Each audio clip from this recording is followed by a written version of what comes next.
A todos, é um imenso prazer, né, de estarmos aqui hoje, na volta presencial, né, por conta dessa pandemia da Covid-19, as nossas atividades geralmente sendo remotas.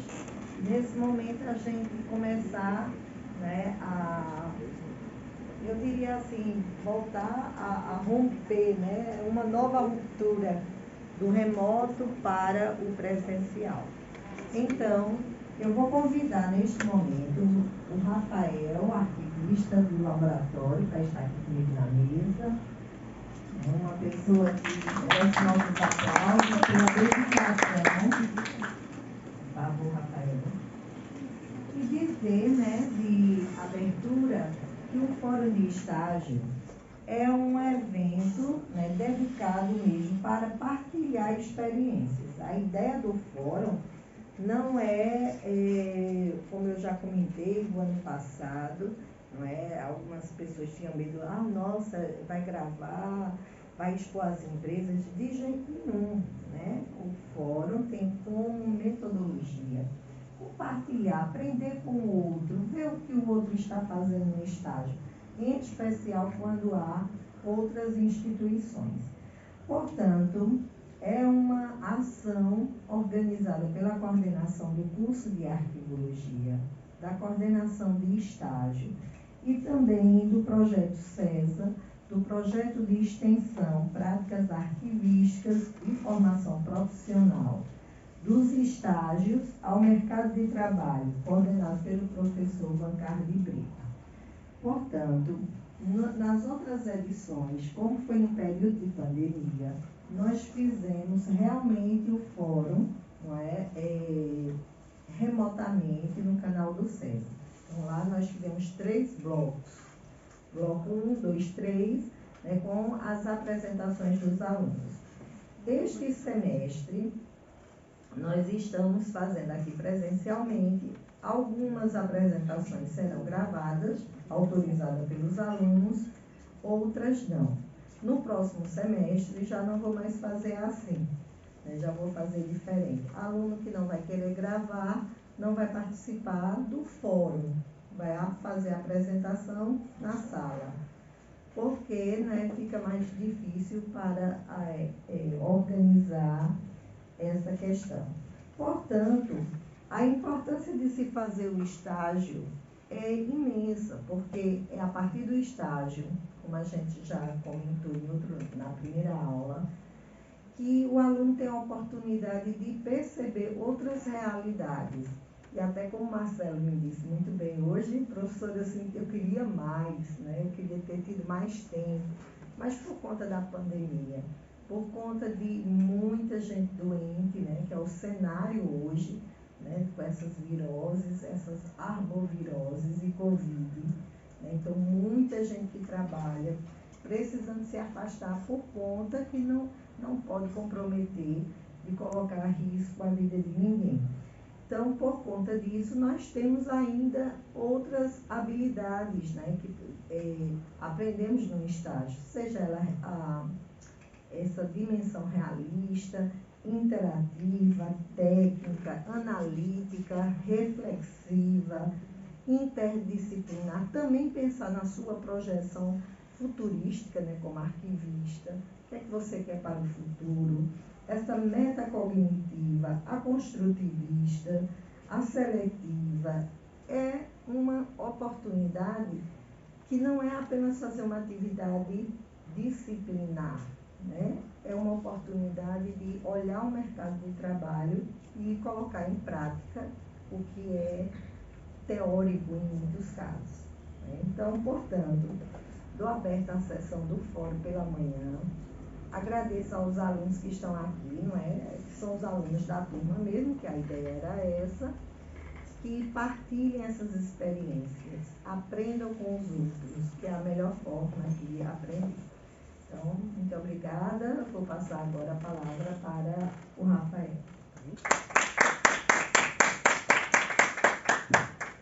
Oi, pessoal, bom dia. Não vou tomar muito tempo de vocês, só parabenizá-los pelo evento, né? E, assim, com a professora Esmeralda Professora Eliette já tem falado. O estágio é uma oportunidade única do estudante ver se realmente é isso que ele quer ou se ele deseja entrar em outra área, né? Porque a arquivologia a gente percebe que tem várias áreas diferentes, como gestão de documentos, paleografia, preservação. Então, no estágio, ele tem a oportunidade de uma maneira prática, observar aquilo ali e ver se é nisso que ele quer se encaixar. Alguns conseguem se identificar, outros não, né? E aí vai para outra área. E também lembrar que na maioria dos estágios são objetos de TCC, né? Então, quando você faz o estágio, você acaba observando que aquilo ali pode ser um produto do TCC. Então, o estágio ele promove isso e eu gosto muito quando temos estagiários no laboratório, tanto para aprender com eles, né, para ver como é que eles se portam no dia de hoje, né, e a gente vê que tem dúvidas particulares de cada um e contribuições que para mim é importante, a crítica que vocês fazem do laboratório aqui. E eu já digo, tem muita coisa para melhorar ainda, a gente vai trabalhando isso aos poucos, mas é muito bom ter a experiência de vocês, pelo menos os meus supervisionados aqui, né? E eu sou muito grato por vocês terem estagiado conosco aqui, tá bom? Então, obrigado. Bem, vamos dar andamento. Eu gostaria também de destacar, a ausência nesse momento do Josivão, aluno muito querido dessa turma, que não pôde estar aqui, por conta das várias cirurgias que ele fez, Foi a terceira, Sângela, em seguida. Então, a gente deve rezar, orar muito pela saúde dele e pedir, que no próximo semestre, se Deus quiser, ele esteja aqui conosco. Pois bem, então vamos dar andamento. A nossa primeira apresentação, eu vou convidar o Marcelo da Silva Cavalcante para vir compartilhar. Cada apresentação é composta de 10 minutos, tá certo? Então, eu vou ficar ali embaixo. Pode ficar assim. Ok.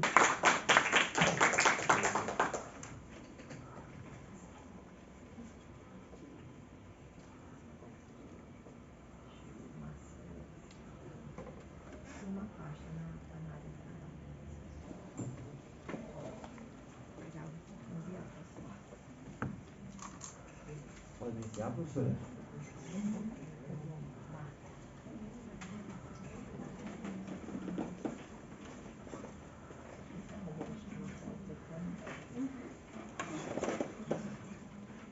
Bom dia a todos. Eu me chamo Marcelo e vou apresentar a nossa experiência no Arquivo Central da UFPB. Tá? Antes de iniciar a apresentação, gostaria de fazer um agradecimento à Universidade da UFPB, na pessoa da professora Eliette, que fez essa ponte com a UFPB. Acho que é importantíssimo para a gente, que são os alunos da noite, e as dificuldades são muito grandes para a gente que estuda à noite, e até poder estagiar. Já é uma dificuldade a gente poder chegar a tempo para as aulas, imagine ter um estágio à noite. Então, essa ponte que a universidade fez, a estadual fez com a federal, achei importantíssima para a nossa formação. Então, agradeço a professora Eliette, o Lucas, que é o diretor lá do Arquivo Central, e as arquivistas lá, a Jeane, que foi a nossa a supervisora lá do estágio, a Marcélia e a Claudineide, são todas formadas em arquivologia, são arquivistas, e um diferencial, acho que o diferencial do estágio, do nosso estágio, foi porque a gente estava num arquivo de uma universidade, Pode passar.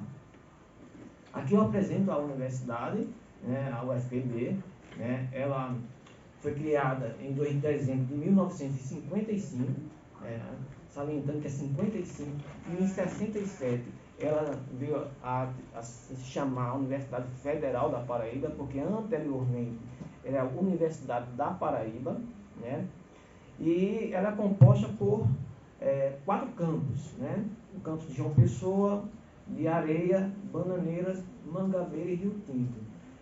Essas informações eu coletei no próprio site da Federal, né? Então essas informações estão lá e eu senti falta aqui, e se não me falha a memória, há uma unidade em Santa Rita, né? E isso não foi colocado lá no site deles, né? E como nós estamos no campus 1 de João Pessoa, esse campus tem 13 centros. E aí também chama a atenção de vocês para esses centros aí. Tem um CCHLA, tem um CT, né? Tem um centro o CI, Centro de Informática, né? Então, todos esses centros, há uma infinidade de cursos, né? Pode passar. E aqui eu apresento o arquivo central. Esse aqui é o prédio, a fachada principal do arquivo, né? Ele é de fácil localização, é por trás da reitoria. Quem conhece a Federal, quem já teve a oportunidade de ir à Federal e conhecer a Biblioteca Central, fica bem próximo também da reitoria. E aqui por trás da reitoria, está sendo feita uma reforma, né? E esse prédio tem 3 andares, né? Cada andar desse tem uma infinidade de estantes deslizantes, a gente vai ver mais na frente, né? E o arquivo central, ele foi criado através dessa resolução, a resolução 43 de 2018. Se você pegar a data da criação da universidade, 1955, e a data de criação do arquivo central, são 63 anos, pessoal. 63 anos de massa documental acumulada, né? Vale salientar que nenhum documento desse foi eliminado, né? Eles estão tratando a documentação e separando essa documentação do que vai ser documentação permanente e do que vai ser eliminado. Então tem bastante trabalho lá no arquivo para ser feito. E eles abriram, o importante também frisar aqui no arquivo central é que eles dão a oportunidade para você estagiar tanto pela manhã como à tarde, com exceção agora da noite também, né? Você pode a qualquer momento se dirigir ao arquivo central, se colocar à disposição, e tem muita coisa para aprender, né? Pode passar. Aqui eu trago o organograma do arquivo central, né? Tem uma direção, que é o Lucas Lima. Essa direção também tem uma comissão permanente de avaliação de documentos, a CEPAD. Tem uma secretaria. E ligado à direção tem 2 coordenações. A coordenação de gestão de documentos, registros digitais e sistemas, e a coordenação de arquivos e registros intermediários e permanentes, né? Essa coordenação a gente ficou mais direcionado a essa coordenação e precisamente na divisão de avaliação de processos técnicos, que é isso que eu estou destacando aí, né? Mas vocês vejam que há várias divisões aí, e por conta do nosso tempo, que foi muito curto, não tivemos a oportunidade de conhecer essas outras divisões, esses outros setores lá do arquivo, né? Mesmo porque a gente se barra na dificuldade de ser à noite. Então, vários setores desses não trabalham à noite, né? Então, a gente não teve a oportunidade de conhecê-los, né? E só ficamos na divisão de avaliação, né? Pode passar. Aqui é o nosso primeiro encontro, né? A arquivista Jeane, que nos conduziu durante o arquivo, também foi professora dessa casa, né? E aí ela apresentou um slide, apresentou o arquivo para nós, né? E a priori, era essa programação que a gente tinha para desenvolver as atividades lá no arquivo. Mas eu destaquei apenas 2 aí, que são a separação, que era a triagem física dos documentos conforme as unidades produtoras e as classes de assuntos, e a classificação, que é a categorização dos documentos conforme o plano de classificação de documentos, né? Essas 2 atividades foi a que a gente trabalhou mais. Aliás, foi a que mais, a gente só trabalhamos essas 2, porque não houve oportunidade de conhecer as outras atividades durante o curto tempo que nós iniciamos o estágio, dia 25 de maio, No dia 15 de julho acabamos. Só tivemos 7 encontros, né? À noite. Imagina você chegar do seu trabalho para se deslocar até o UFPB. Né? Isso demandaria um tempo, né? Até a equipe se organizar. Né? E 9 horas da noite a gente já tinha que sair. Porque tinha a questão do transporte, a gente saindo de uma pandemia, com os transportes públicos reduzidos, né? Então não tinha como a gente ficar mais tempo dentro do arquivo. E a professora Jeane, eu destaco aqui, que ela dava muito do tempo dela. Ela trabalhava no período normal dela, de manhã e à tarde, e ficava conosco à noite. Ela tinha essa disponibilidade conosco, né? Como também foi as outras 2 arquivistas. Né? Pode passar.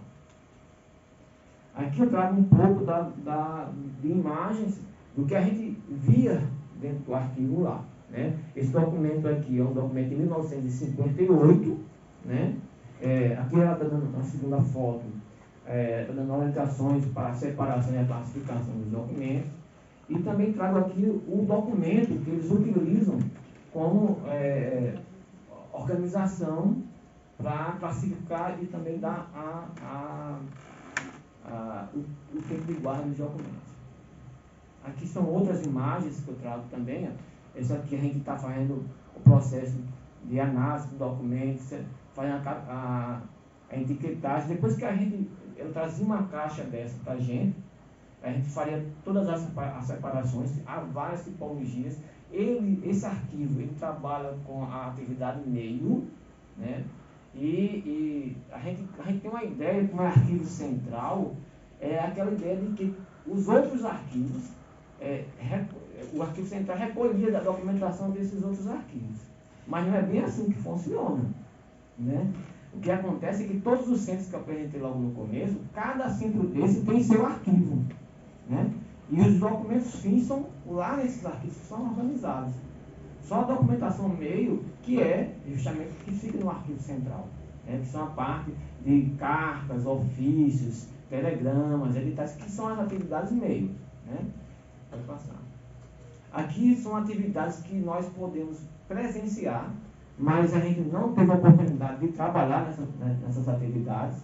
Aqui a Maricélia, ela está explicando para a gente como é que é feito a alimentação das famílias, porque eles fazem, depois que a gente prepara a caixa, tudo, que sobe para as estantes deles antes de subir, ele é colocado nessa planilha para que a gente possa localizá-lo de maneira mais rápida e eficiente. Tem esse processo de digitalização, está fazendo a digitalização dos livros, que a gente vai ver mais na frente a imagem. Isso aqui é um arquivo, um scanner aéreo, ele tem scanner de mesa, muito interessante, pode passar. Aqui pronto, aqui é uma visita que nós fizemos aos andares, né? Aos andares, aqui, aí temos essas escadas revisantes, a gente observa que tem muita documentação que está para análise ainda, pode passar. Aqui esses livros que eu estou falando da digitalização, é justamente desses livros aqui, ó, né? Pode passar. Aqui é o diagnóstico, né? Segundo o PAS, o diagnóstico seria uma constatação dos pontos de atrito, de falhas ou lacunas existentes no complexo administrativo, enfim, as razões que impedem o funcionamento eficiente do arquivo. Infelizmente, a gente não pode fazer esse diagnóstico por 7 encontros de apenas, e não conhecendo todas as atividades, todos os setores dos arquivos, né? E com relação a isso, a gente não pode dar proposta, né? Para as conclusões, né? Foi fundamental essa experiência para a gente, que não temos a oportunidade de estarmos dentro de arquivos, né? E é muito pouca as sugestões que a gente pode dar, né? O que eu poderia sugerir, devido ao tempo, né? Sugerir que, como sugestão, seria que logo nos primeiros momentos do estágio fossem realizadas visitas guiadas pelos setores do arquivo lá, com os profissionais que atuam nesses setores, possibilitando uma visão ampla das atividades desenvolvidas. Uma outra sugestão seria também a possibilidade dos estagiários vivenciar a prática em outros setores. Aí a gente vai esbarrar com aquilo, a possibilidade do funcionário vir à noite para poder dar essa informação para a gente que está estagiando à noite. Mas quem puder estagiar pela manhã ou à tarde é essencial para poder visualizar todas essas atividades. Então, e aqui eu encerro a apresentação. Aqui é uma imagem da equipe, né, aqui eu trago o site do Arquivo Central. Tem muita coisa interessante lá, pessoal. Eu aconselho que visitem, né? E se quiser fazer um trabalho voluntário também lá, eles também aceitam também. Obrigado.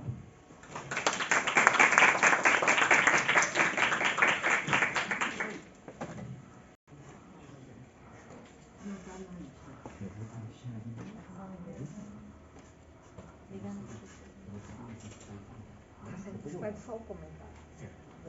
Bem, gente, parabéns, Marcelo, que apresentação linda, não é? Marcelo levanta aqui uma questão muito séria. Primeiro, 2 pontos. O aluno da noite, como ele sofre, porque de manhã você tem manhã e tarde uma diversidade de opções para fazer estágio, né? Inclusive, a própria Federal, em vários setores, nos convidou, quem quisesse, em outros departamentos, em outros arquivos. No entanto, à noite é uma dificuldade muito grande e a gente só tem que agradecer a Geisa, né? Isso. Jean, a Lucas. A Lucas, que é o diretor, de eles trabalharem o dia todo, né? E ainda fazer esse extra para atender a essa demanda. E aí eu enfatizo a importância de ter realmente as parcerias, né? Isso é um dado que a gente sempre fala, a cooperação acadêmica, da gente estar junto, de trilhar, e é um empenho mesmo de quem fez isso, né? Então, eu só tenho que agradecer a esses profissionais. E outra dificuldade que o colega mencionou, muito séria, a questão dessa ruptura da pandemia, né?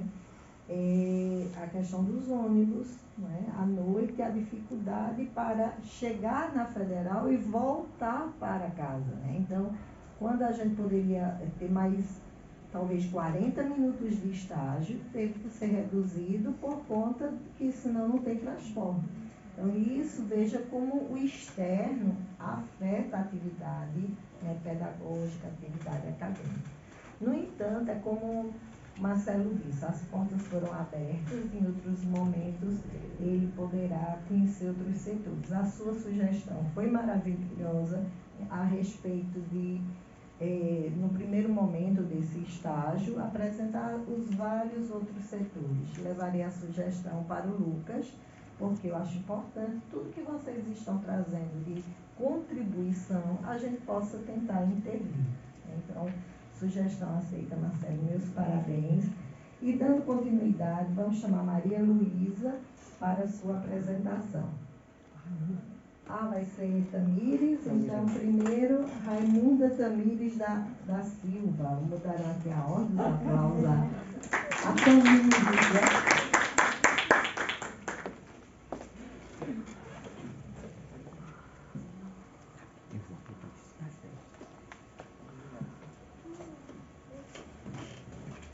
Bom dia. Primeiro eu quero agradecer, né, a professora do componente curricular de estágio supervisionado obrigatório, professora Liette, por fazer esse vínculo com a Fundação Casa de Américo, a professora Lúcia, né, por abrir a porta para acolher os futuros arquivistas da UEPB, e também a Daniela Diniz, que foi a minha supervisora de estágio durante esse período.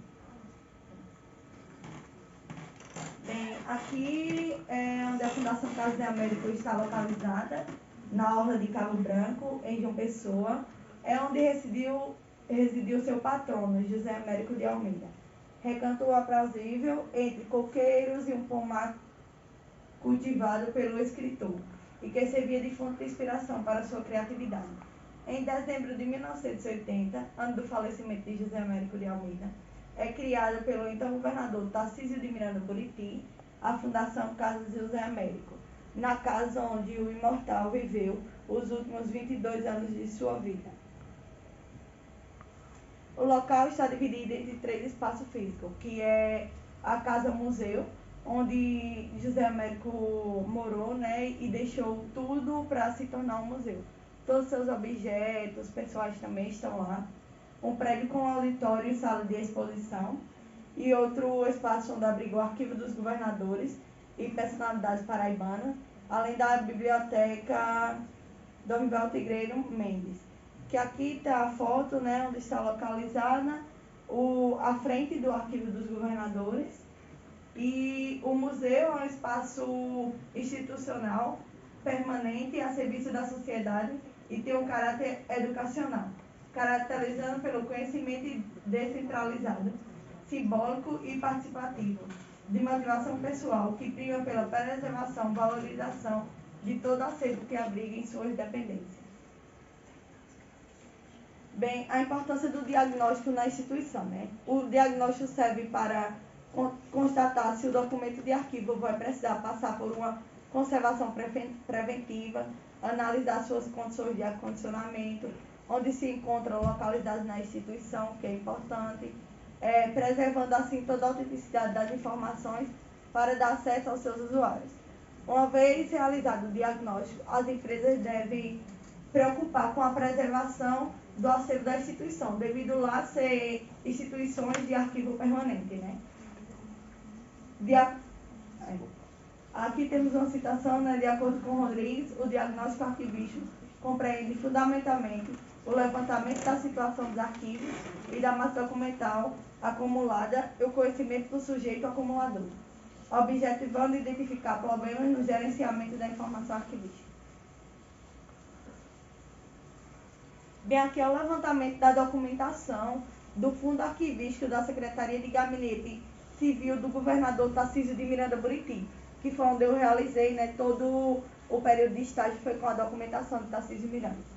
Sendo de proveniência do Gabinete Civil do governador, são documentos produzidos, recebidos e acumulados ao longo dos trabalhos desenvolvidos pela secretaria específica. Esses documentos são de cunho privado do governador, porém são considerados de interesse público e social, pois são frutos de exercício do governador do Estado, das suas relações com órgãos e instituições públicas e privadas com a sociedade. Nas atividades de estágio, trabalhei com essa documentação, ou seja, era uma pessoa pública, então sua documentação se tornou de caráter público e social. Todavia, o Fundo Arquivístico de Tarcísio Miranda Buriti reúne documentos de arquivo privado e pessoal do titular.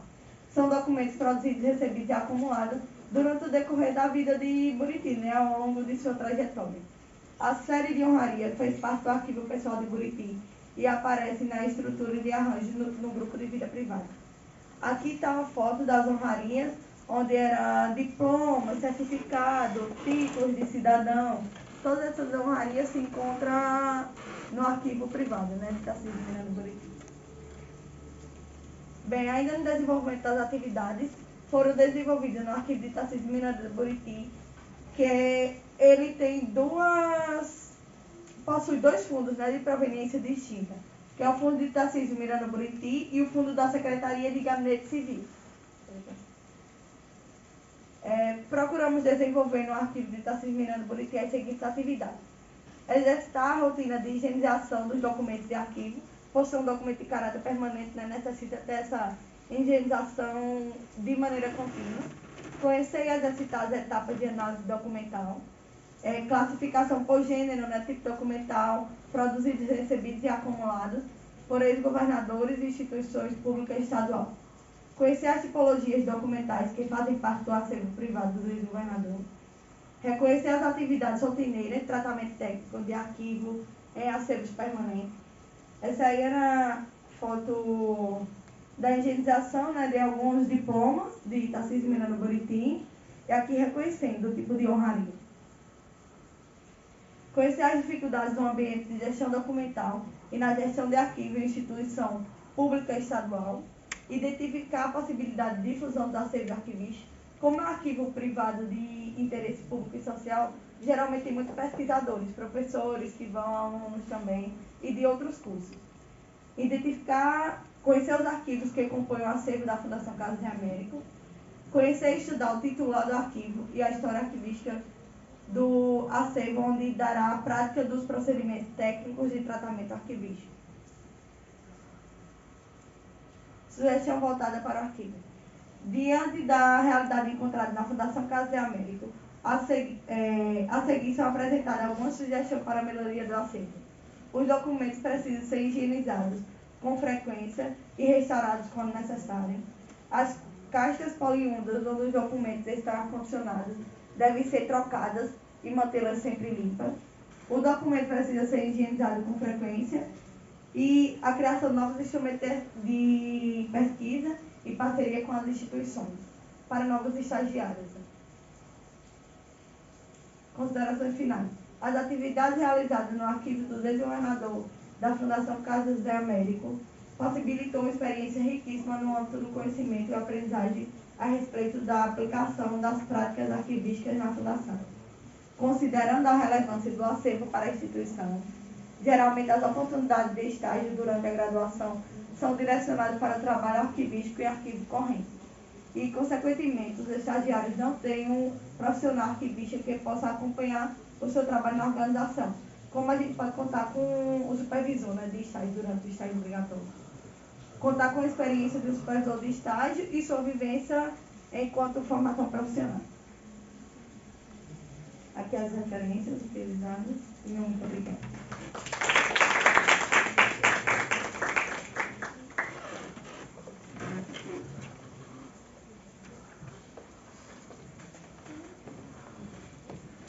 Gente, essa nossa Tamires arrasa, né?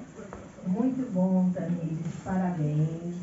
Eu sei que Tamires queria muito fazer esse estágio na Fundação e foi uma dádiva, né, conseguir essa parceria.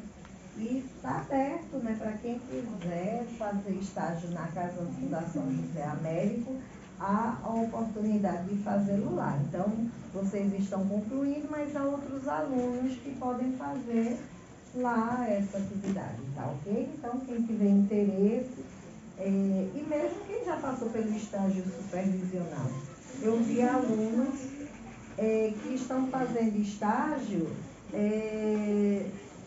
muitas vezes sem ter mais obrigação de fazer, mas eu quero fazer em outra instituição para ter mais experiências, né? Então, isso é muito interessante. Eu vou solicitar que durante a apresentação, assim, evita uma conversinha ter a apresentação. Agora é a Luísa, Maria Luísa Araújo. Então, os aplausos à nossa menina. Gente, olha que charme dessa menina. Até a máscara combinando com sei não, viu? Pode. Não, os que vão filmar está na sequência. Vai até Yasmin.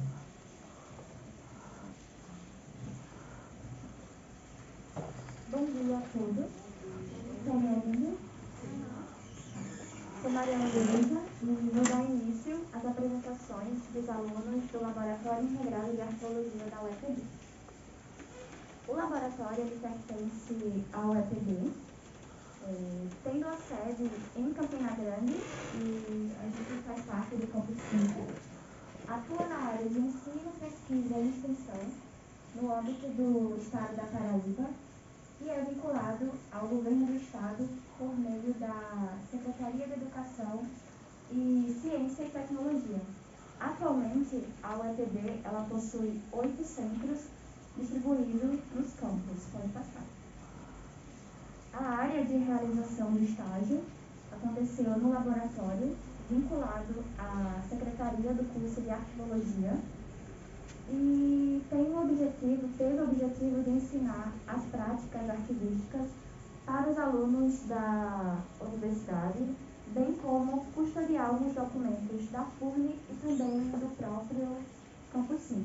Pode passar. Teve a inauguração em 2011 e 2016, recebendo a nomenclatura Mara Cordeiro de Lima, que foi uma homenagem póstuma à professora do curso de Arqueologia. O acervo trabalhado foi dossiês dos antigos funcionários da FURN e também dos documentos da área fim e meio do curso. Pode passar. Os procedimentos arquivísticos realizados nos laboratórios são principalmente voltados para custódia de documentos, visando assim tanto o arquivamento e preservação da documentação trabalhada.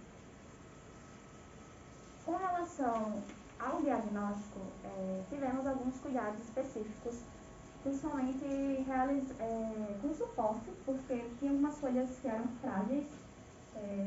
Entendemos que com o tempo se deteriora com o tempo, ou com os insetos, ou porque tem folhas que são bem frágeis mesmo. Tinham metais enferrujados, grampos principalmente, eles acabam manchando os papéis com o tempo, e tinham capilhas envelhecidas. E com esses fatores encontrados, foi realizados procedimentos por nós, estagiários. Pode passar.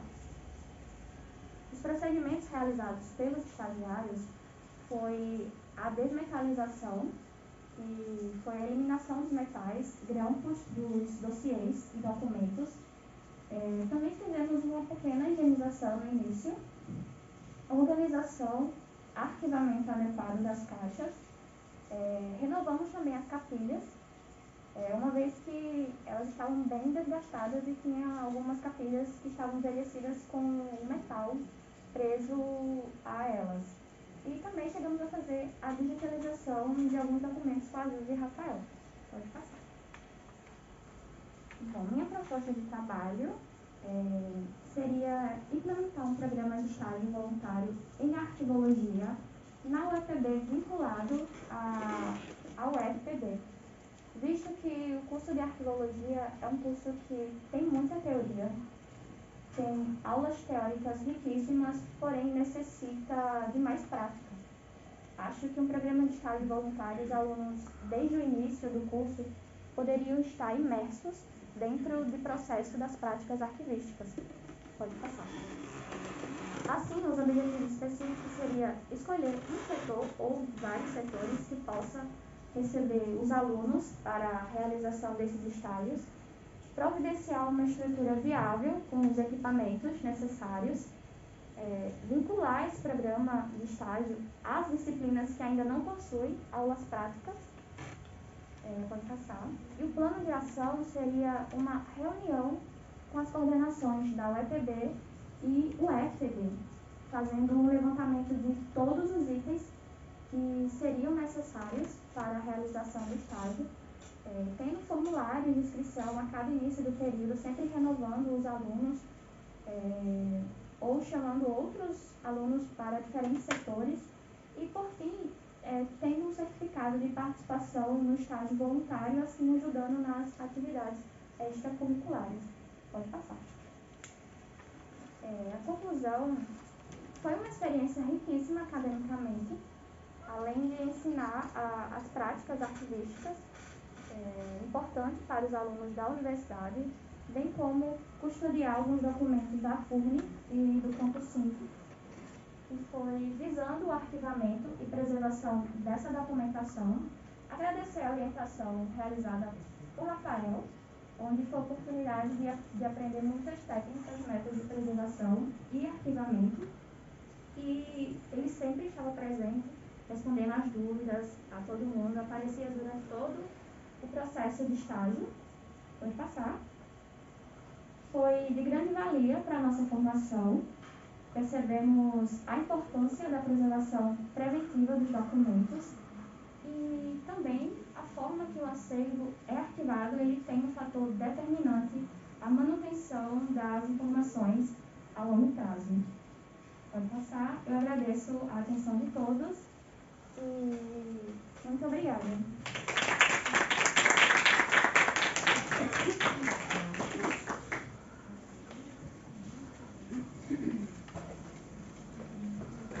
Linda apresentação, né, de Luísa? Parabéns, Luísa. Muito objetiva, né, no que ela tem para dizer. Fantástico. Amei sua apresentação. Tenho algumas observações só a fazer, a questão do estágio voluntário. Na verdade, não existe essa modalidade, né, estágio voluntário. Só existe estágio obrigatório e estágio não obrigatório. Esse que vocês acabaram de fazer é o obrigatório. que é aquele que vai ter uma nota, uma disciplina. E o não obrigatório geralmente é remunerado, tá certo? Então, quando acontece, que aí é uma proposta de Luísa, que eu acho que já aconteceu, acho que foi Douglas, se eu não estou enganada, né, Douglas, que teve uma situação assim do estágio voluntário. Então, não, como eu disse, não existe o estágio voluntário, existe o estágio não obrigatório, que é remunerado. Caso o aluno queira contribuir com uma empresa, uma instituição, e sem remuneração, então ele vai enviar toda aquela documentação normal do estágio não obrigatório, mais uma declaração que está abrindo mão da remuneração. Então, ele está lá para fazer um trabalho voluntário, entre aspas, mas a classificação do estágio é não obrigatório, tá certo? Ele continua como estágio não obrigatório, que, por sinal, pode ser trocado, né, caso a pessoa queira utilizar aquele estágio não obrigatório, como uma eletiva, né, de 60 horas, pode aproveitar. Então, ninguém perde, tá? Só para esclarecer os termos, porque se você chegar lá, eu quero fazer um estágio voluntário, aí vai dizer, não existe, tá certo? Então, eu quero fazer um estágio não obrigatório, sem remuneração. Aí você tem que declarar, assinar, que você está abrindo mão de receber o dinheiro, tá certo? Então, é nesse formato que acontece. Com relação às parcerias, nós temos, e eu convidei aqui no início do semestre, quem quer ir para a federal, quem quer ir, e a maioria dessa turma não quis ir, né? Então, o que os alunos precisam entender também é que fazer o estágio numa instituição real, vocês terão mais oportunidades de aprendizagem, tá certo? Então, fica aí a dica para outros alunos e para vocês mesmos, né, que estão por aqui. Com relação ao acervo, Rafael, tem algumas novidades, né, que nós estamos com uma parceria. Se vocês viessem aqui antes da pandemia, por exemplo, o acervo do laboratório era imenso. Mas com a saída da escola, eles levaram o acervo. Aí ficamos zerados, né?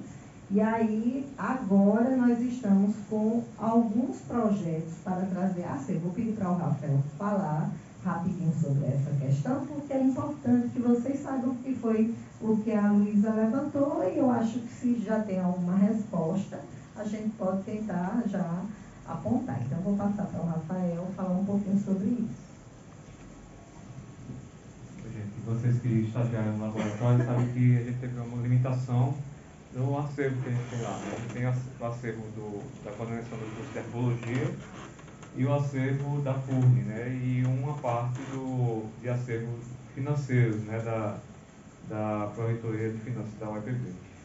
Mas a gente está tentando fechar ainda parcerias para conseguir mais quantidade e formas diferentes de documentos para que os estagiários possam ter várias práticas diferentes, né? Uma dessas parcerias é com a Santa Casa. A gente está tentando conseguir esses documentos, que são documentos muito antigos, e o professor Ramsés e o professor Josemar está à frente disso. Também estamos tentando conseguir acervos de processos judiciais do Tribunal de Justiça. O professor Josemar está à frente para conseguir alguns acervos desses, para a gente conseguir ter essa visão diplomática, paleográfica desses documentos também, né? E também documentos administrativos da universidade, né? E esses documentos ligados ao arquivo central da UEPB, que foi instituído no ano passado, né? O Marcelo falou até aqui que foi instituído da UFPB bem antes da gente, foi acho que uns 5 anos atrás. O da gente só foi instituído no ano passado, né, da UFPB. Então, também tem 50 anos de documentos acumulados aqui que a gente precisa trabalhar. Então, a gente está tentando reformular, né, professor Eliette, esses acervos da instituição, do laboratório, para que possa auxiliar a vocês a ter o máximo de práticas possíveis em documentos diferentes.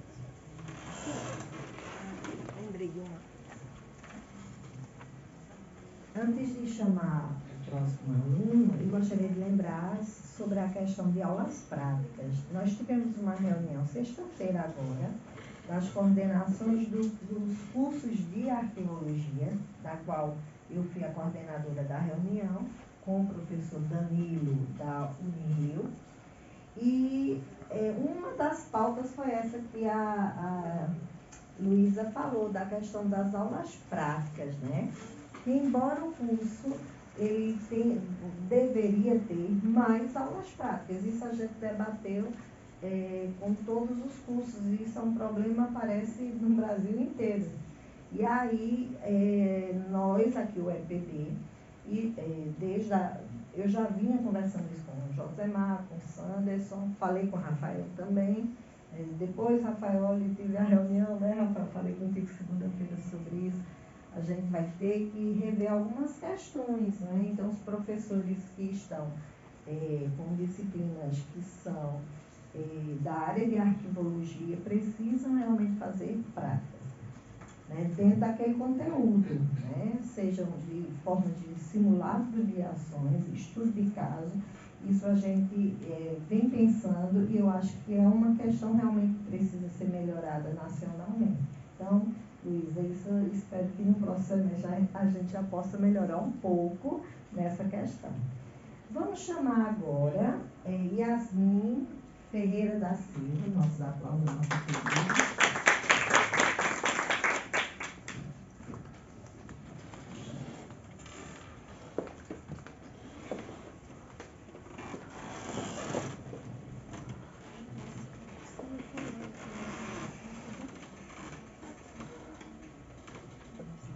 Bom dia, estão me ouvindo, ok? Tranquilo? Vou falar agora da minha experiência, né, de estágio. O meu estágio foi no arquivo Valdemar Bispo Duarte, que ele fica no Espaço Cultural. E aí vocês podem ver, né, a entrada do arquivo na primeira imagem. Ele fica numa sala, no subsolo, localizada no Espaço Cultural, que acredito que todo mundo conhece, que é a imagem ao lado. E esse arquivo ele foi criado em 2 de junho de 1987. E o seu primeiro diretor foi o Valdemar Bispo, que além de escritor, foi o primeiro bibliotecário formado aqui na Paraíba. E teve, né, foi homenageado posterior à sua morte, dado seu nome ao arquivo, que é como a gente conhece hoje. A documentação que compõe esse acervo, ela é referente ao período colonial, imperial e da República.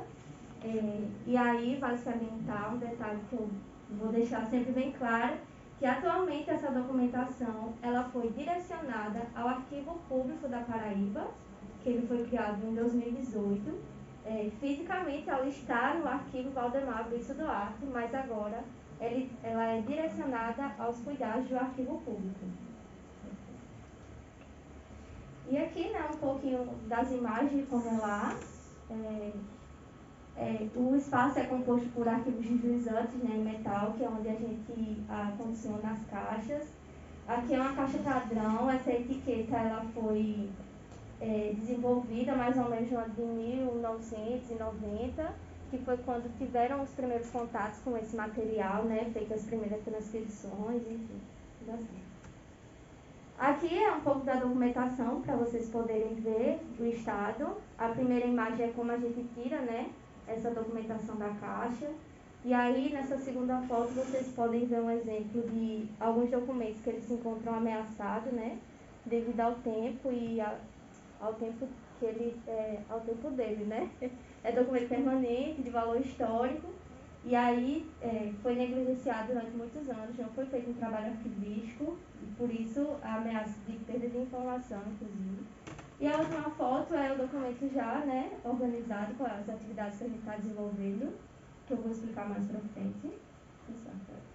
E as nossas principais atividades realizadas foi a análise e tratamento dessa documentação que é em fase permanente, o arquivamento dos documentos históricos, a identificação e contagem da quantidade de documentos atual no acervo, a leitura paleográfica e, por fim, o desenvolvimento do instrumento de pesquisa. A estrutura do acervo, falando de recursos humanos e materiais, o acervo, o arquivo Valdemar Bispo, ele conta com a presença de 5 funcionários, mas são funcionários da FUNESC, que não tem, como eu estou explicando, não desenvolvem o trabalho com essa documentação que agora é do arquivo público, né? E trabalhando diretamente com essa documentação, tem um estagiário que ele foi cedido da Secretaria de Administração, a funcionária Ilza, que inclusive é funcionária da UEPB, né, que está trabalhando lá. Atualmente o professor Josemar, que inclusive chegou durante o meu período de estágio, chegou como voluntário para agregar nesse trabalho. E aí os alunos, né, que foi o meu caso, que tem a oportunidade de trabalhar lá a cada semestre. Os recursos materiais do ambiente de trabalho mesmo disponível para a gente desenvolver esse trabalho. A gente tem 2 mesas e materiais básicos, folha, papel, borracha, alguns equipamentos de EPI e material informatizado a gente não tem à nossa disposição. Tem à disposição no arquivo, mas é para o pessoal da FUNESC. Pode passar. E aqui são fluxogramas, né, que eu desenvolvi dos 3 principais processos vivenciados, que aí vocês vão poder analisar melhor, detalhadamente, né, cada atividade. A primeira atividade que a gente estava fazendo é analisar e organizar a documentação permanente por ordem cronológica. Os documentos eram retirados da caixa, a gente fazia a identificação da data tópica e organizava ele cronologicamente. Dia, mês e ano, de janeiro a dezembro. E aí a gente fazia a sinalização na caixa que esse processo tinha sido feito, né? E a gente arquivava previamente para as outras etapas. Posterior a isso, a gente ia para o segundo passo, que é a contagem da massa documental atual. Esse plano, inclusive, foi ideia da Ilza. Quando eu cheguei lá, eles já estavam fazendo isso. E aí ela estipulou a gente identificar 3 características. O que era original, transcrição e papel em branco, que tem muito dentro da caixa. Só para deixar claro, esse papel em branco é porque quando foi feita a transcrição, foi feita há muitos anos atrás, ela foi feita em papel pautado. Então, tinha um papel pautado dentro do documento original e aí a próxima folha que sobrou em branco, né? Então a gente estava fazendo essa contagem. Original, transcrição, papel em branco. A gente anotava, fazia contagem no final com as originais, transcrições em branco, depois o valor total e também sinalizava isso na caixa. E aí a atividade que foi proposta pelo professor Josemar, que é a criação de um catálogo, que seria para um instrumento de pesquisa, surgiu um novo processo, né, mais uma das etapas, que é a identificação do conteúdo documental. E aí, necessariamente, fazer a leitura paleográfica que ele estava auxiliando. Ou seja, nem todos os documentos estavam transcritos, e aí ele foi fazer complementar, né, esse trabalho, ou até transcrever um documento inteiro, identificando quem foi, qual era o conteúdo do documento, para quem foi mandado, enfim. Basicamente isso. E aí o diagnóstico foi feito, né, a partir das minhas observações e experiências no estágio, e também com conversas informais sobre, né, com pessoas que já trabalhavam lá há mais tempo.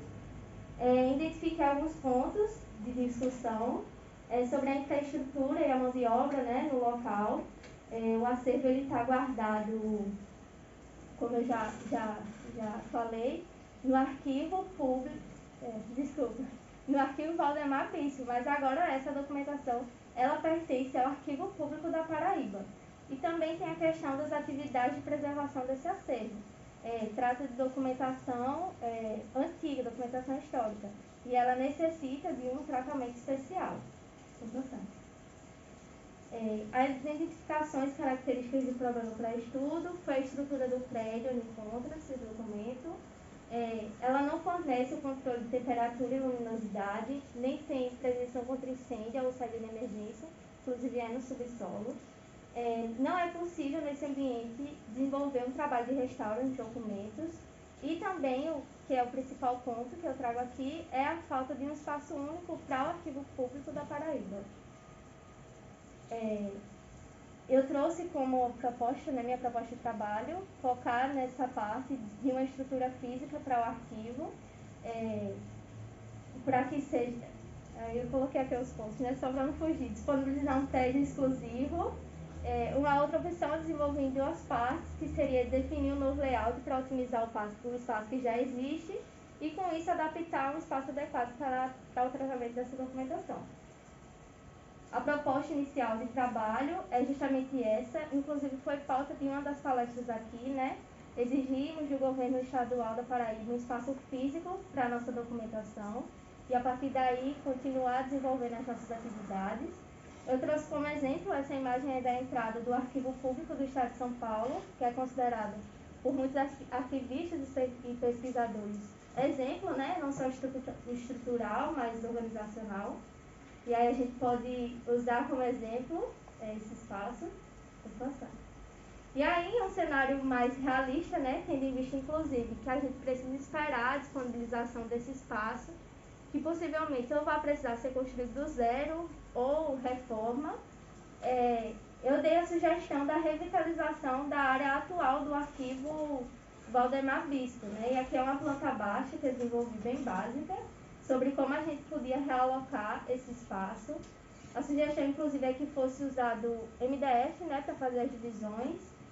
E aqui eu acrescentei a sala de tratamento, para fazer o tratamento especial nessa documentação. E, junto a isso, criar também um plano de resgate de emergência. Vou passar.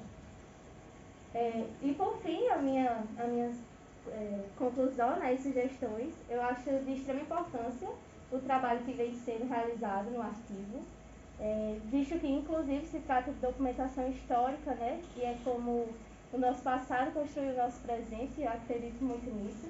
E acredito que agora é nossa responsabilidade social, né, construir o nosso futuro, e acredito que a gente possa fazer isso desenvolvendo o trabalho arquivístico.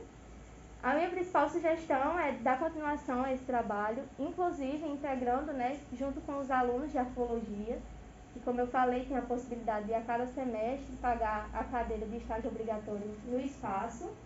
E aqui eu também destaco que durante, junto, né, com esse período, nós fizemos a participação dos fóruns que foram referentes à sexta semana de arquivo e sempre às sextas, que complementou, né, nossa carga horária e também agregou conhecimento. E foi isso a minha experiência. A minha referência, a referência e muito obrigada.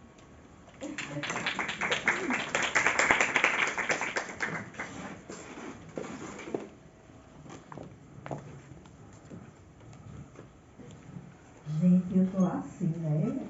Sorrindo, ela apresentando e eu sorrindo de alegria. Trabalho lindo, bem elaborado, bem questionado, com propostas, né? Com uma formação crítica do que foi feito. Então, Yasmin, você está de parabéns.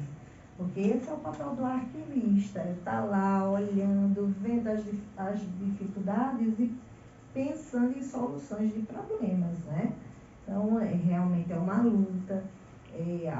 Como houve aqui, né, na sexta semana nacional de arquivos, na quarta-feira, dia 8 de junho, nós fizemos uma palestra, né, o deputado Ranieri, estava a professora Nayane, diretora do arquivo, com essa proposta mesmo de ter, né, essa luta, né?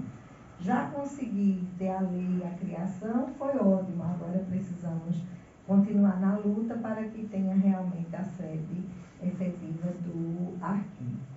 A Yasmin levantou, assim, questões importantes, não só a respeito da vivência como estagiária, mas também do papel social, não é, do arquivista, de estar lá preocupado, de fazer a diferença onde está, trazendo propostas efetivas, não é? Olha, o ideal é que o prédio novo chegue, mas enquanto não chega, o que é que a gente pode fazer com aquele pequeno espaço, com o espaço que é dado, não é?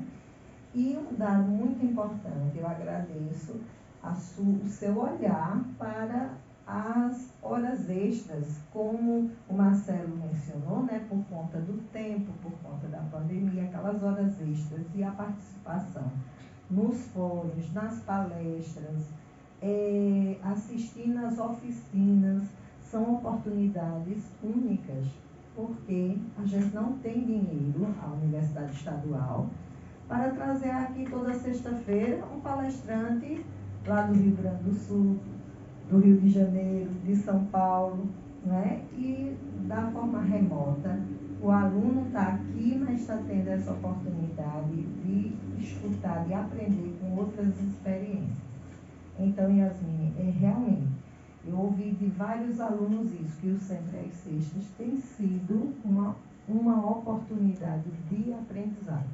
Inclusive, uma aluna me disse isso no ADIA, o semestre passado, ela não assistiu ao vivo. Aí, quando ela foi fazer as atividades do fórum, ela disse: professora, que maravilha, eu não sabia que tinha sido tão bom assistir essas experiências e aprender com elas.